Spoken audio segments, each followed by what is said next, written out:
Okay, welcome back, everyone. Well, I think they're still coming back.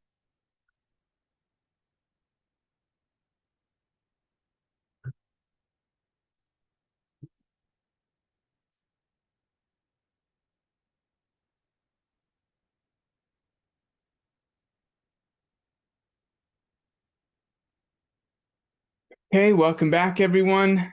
Let's go ahead and share our answers. So, who would like to share for part one? Bless you.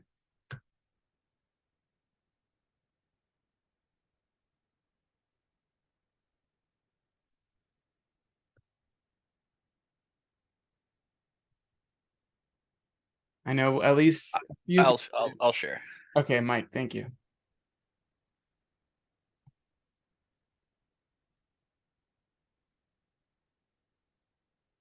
All right. And would you T diagram it as well, please? Oh boy. Sure. Okay. Hold on, I have to switch my share then.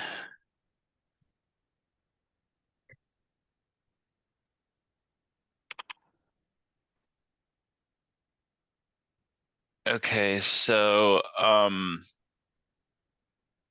the function I wrote is 2 for loops. It goes through the outer positions with the variable I as the arrays themselves, and then within those it runs J for the individual indices of each. And then it checks with an if statement if the indice is equal to some value, and then console logs that array and true if the value of the single indice is there, or false if not. So as it runs through, it would be I and J. I starts at 0, and it runs through once, setting I to the array of 2, 5, and 8. Okay. Then it runs the J loop, which starts also at 0 and checks through the individual ones, being 2, 5, and 8. Let's just put this at, I don't know, let's say the last 7 there. I believe I put this else statement in the wrong place, because when I was running it, it was, if the value wasn't there, it was giving false for every single time that it ran. Okay. But if we're trying to find 7, it goes through these, checks that there's no 7. J becomes 2, 5, 8, becomes 0 once more. I becomes the second array of 3, 6, 1. Checks through that again. J becomes 3, 6, 1. We don't find our value. J goes back to 0. I becomes the last array of 5, 7, 7. J checks through, comes 5, becomes 7. We log true.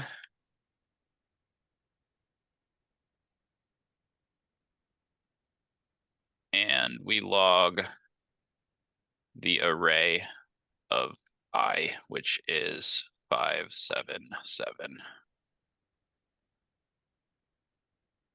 Okay.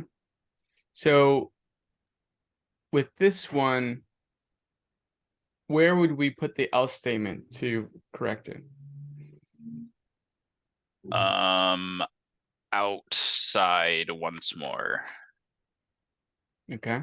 so that it logs after the if statement and this for loop runs. I believe it's either there or one more down so that it runs off of the function rather than either of the loops themselves. Okay, let's test it. So we don't want it to be an else statement, right? Because it's not following an if statement.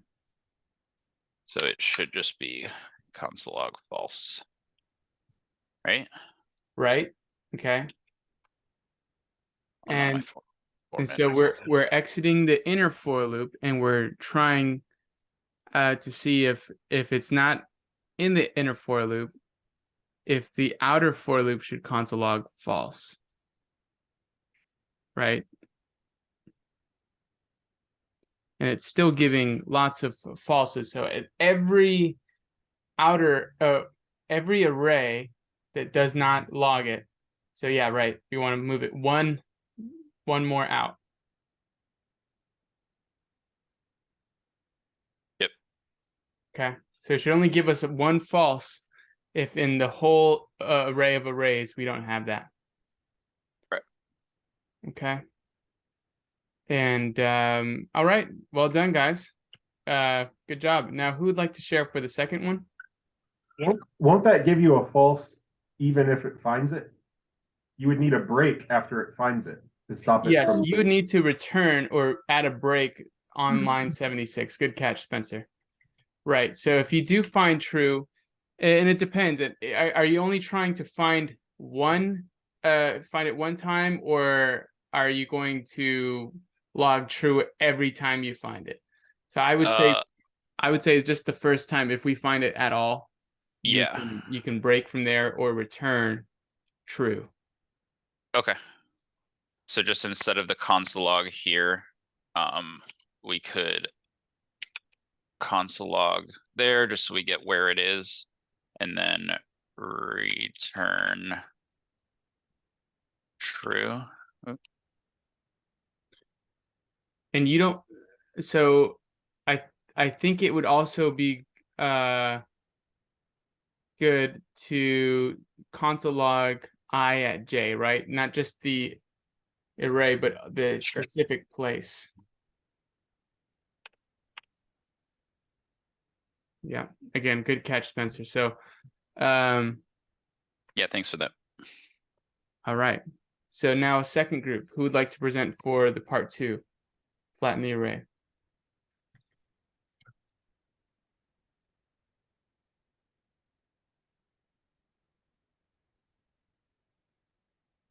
Dun, dun, dun, dun.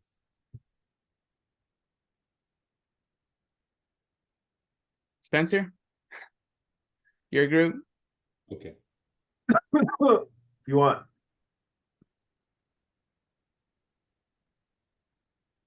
So Spencer and I worked together. We did it on my computer.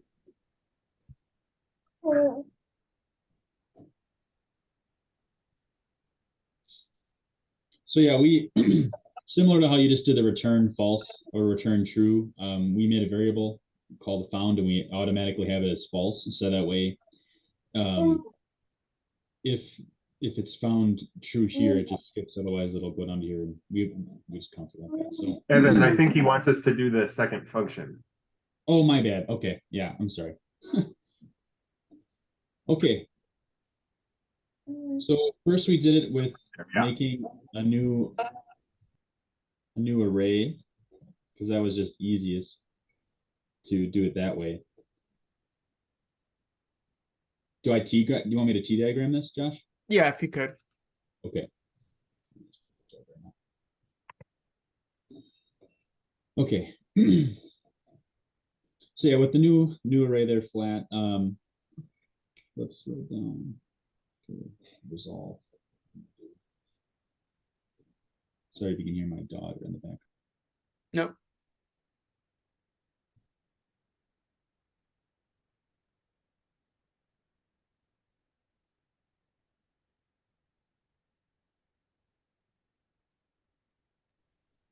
Okay. So yeah, this is called here, and then we go up.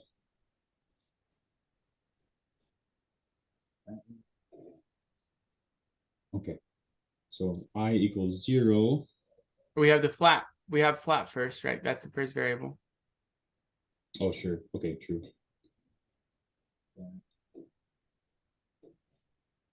Okay, then I equals 0. 1 sec. I'm going to turn my sound off for just a sec here. Sorry, can you hear my daughter? They're, No, have no. two- Zoom filters out any background noise. It's pretty good at that. That's good. Okay. Also, if we can. All right. So R2D length in this case is going to be 3 because there's 3 arrays in this array, and so the R2D length is just 3. And then you increment I. So and then we did another for loop here. X equals 0. This goes through each individual array in the array. So if R2DI length, which they all happen to be 3, so I'm going to put down that as well. I is 3.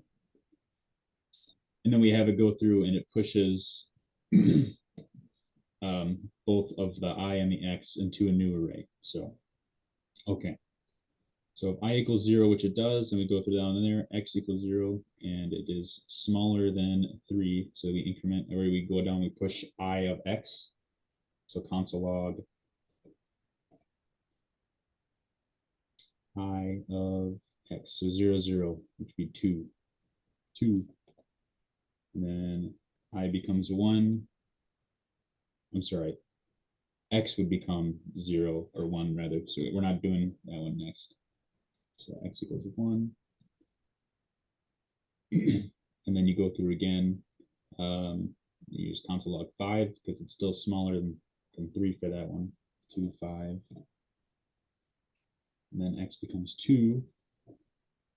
Console log the next one, 8. Then you go up again. X becomes 3. X is no longer smaller than 3, so you break the for loop and go back up here, and you increment I, becomes 1. You go down, you do that over again, so X starts out as 0 again. But now we're on to I of 1. So I of 1 at index 3, or I'm sorry, index 0 is 3. Then it goes up to 6, 6. Evan, Yeah. Evan, our console is not logging these numbers. Those numbers are being pushed to the flat variable. Right. At line I'm just 41, that's what we're doing. Every time we iterate through the inner array, we're pushing to flat. So all the values you have in console should be in the flat. I just wanted to write it down somewhere. Okay. That I'll do it up here. No worries. It's just a simple mistake.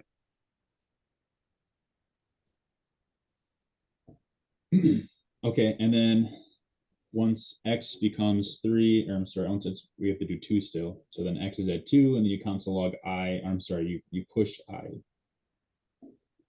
Push, which is 1 here. Okay, and then X becomes 3, and you break and you go back up here again. I now becomes 2.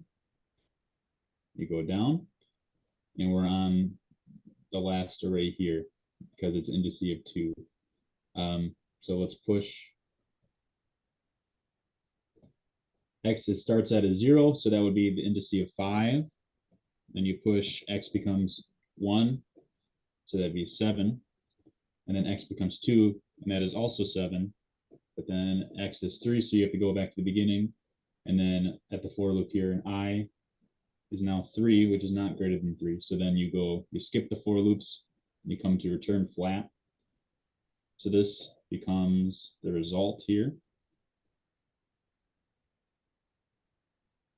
And then now you console log the result. Great. There we go. Sorry. I don't know. It's okay. It's okay. Simple. I was going to correct you at some point, but Spencer beat me to it. Yeah, I was thinking, do I let him keep going or will he realize? Or yeah, we figured it out. Okay, so does anyone have any questions about this? Tigis, I've seen that your group was working on this. Do we understand how we did this? Yeah, I get it. It makes a lot more sense than the way we were trying. I was just confused about the whole thing in general, to be honest. Evan, one thing that I noticed with that second function Yeah. is for your line 55. Down here, yeah. You can actually do X is less than ARR2D dot length again without the I in there, because since you establish below it that X is supposed to be the indice position within the individual arrays themselves, JavaScript just treats it as running through that inner array. So it can be written as ARR2D of I, but you can also write it without that and it will work just the same. That makes sense. It's smart just having a, so you're saying get rid of this and then have it equaled, if it's. No, so in this one, in your for loop on 40, Yeah, you can just say X is less than ARR2D dot length again. You don't need to specify the oh, the I I here. in there. Yes. Is it not just because the length of the inner array is the same as the outer array, maybe? Because they're all just 3 long, right? So maybe it just doesn't make a difference. I Yeah. suppose that because they're all the same length. Well, I was just wondering if it does. Yeah, you're just- supposed to assume that it may be jagged. You're not supposed to assume that they're all the same length. So what you had written was correct. Well, I'm just wondering if I'm just wondering what he was saying about that JavaScript will recognize. I was just not familiar with that. That's just what I assumed because the way I wrote it worked, but I did not think about it accepting that they were both the same length. I Let's figured try that it now. because you declared the variable X within the arrays of I, it still worked. So, okay, it did not, I just changed the length of this array here. I added another 6. And I'm thinking because it didn't have that I there, it just assumed. Yeah, because it Well, didn't. Okay, good to know. Well, no, that's a good point though, Mike. In this case, because of that, but then if we fix that. It misses that one, right? Because it only goes. Exactly. Okay, So, perfect. That was a good thought though, Mike. That would make sense for this specific case. Just got Um, lucky, I guess. Well, I thought maybe you were Oh, teaching. usually goes. It's just like, oh, that makes sense for some reason right now. We also See, that would be tried- an example of releasing an app that works great, and then a few months later, there's some change and you notice a bug Yep. and you're finding what went wrong. Yep. Okay, so for this one, I honestly didn't really know where to start with coming out. So we did another one this time, also using 2 loops, but instead of doing a new array, this is mostly just for fun. This uses much more, I don't know, what do you want to call it, RAM? I'm sorry, I should know these things more. This would use memory a lot more than the easier loop here. But what this does here is it takes the information here and it pushes it at the end of the outer array. So like the first array, R2D, it pushes all of these variables to the end here. And then this portion here rewrites the information here, removing the arrays, but it's just basically doubling this information. And then this part here finally deletes at the end what we basically added up here, but it just leaves what was replaced. So this is a lot more complicated. We wanted to give it a try. This is mostly Spencer work. Good brain there. And use of a while loop. Very nice. And it worked. Yeah, it actually works, which I was like, wow, okay. Look at that. That's the most recent one right here. Yeah, I was also wondering if there was a different way to do that without using push, but everything I thought of wouldn't be more efficient anyway. Yeah, same. I don't know. It's so easy to use, like just make a new variable and then do the double loops so okay. Cool. All right, guys. So that ends today's Algo lecture. I hope you guys have a good understanding of how to loop through an array within an array or arrays within an array. Tomorrow's challenge will be a lot more. I think it's exciting to try to solve this one. It's a fun one tomorrow. So I'm gonna say let's break for 15 minutes. I need to set up the rest of the students who need to take the test and create some breakout rooms. So a little extra time today, and then I'll set a timer as well. So see you in 15. Real quick, Josh, you said the last day of the exam was Tuesday, so on Wednesday next week, can we push our belt exams to GitHub? No, never. Never push. Never? Okay. Don't ever push any of the exams to GitHub. Okay. Yes, thank you. Good question. Okay, so let me go ahead and get this started. One moment here.